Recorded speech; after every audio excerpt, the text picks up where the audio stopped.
The arched eyebrow spoke volumes. Eva Levante grinned, threatening to break through her deadpan.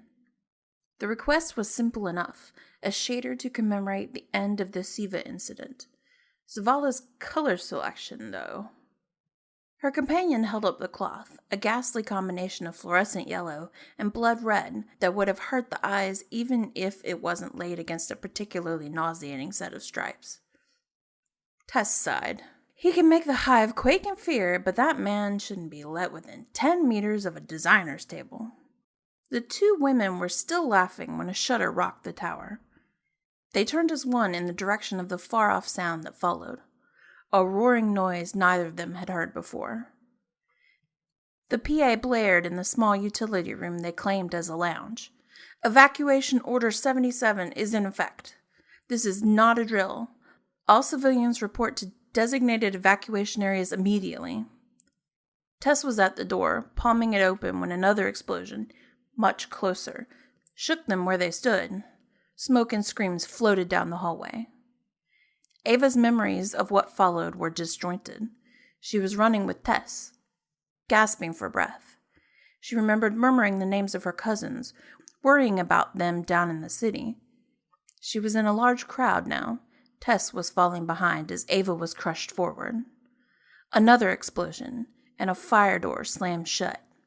Tess was gone, and Ava found herself with about 30 people in a small cargo bay between North Tower and the Hall of Guardians.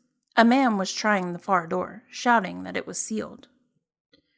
Then the roof came down as a large sphere crashed to the decks. Cabal clambered from the pod, struggling against their bulky armor as they began to fire at the civilians. That's when a dazzling blast of energy took them from behind. The shouting was enough for 10 men, but when Ava could see again, only one massive guardian was there, ending a Cabal soldier with a blade as long as she was tall. The helmeted face of Lord Shax turned this way and that, taking in the room. 2 quick strides brought him to her side, and with a surprising gentleness, he helped Ava to her feet.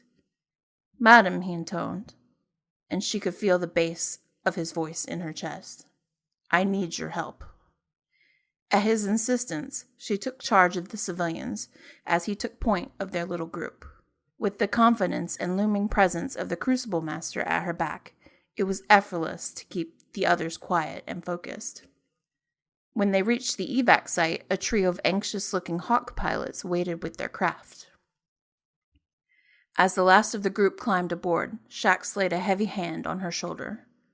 He towered over her as he said, simply, "Comrade." And then he was gone, back towards the fighting, his massive sword slung over his shoulder.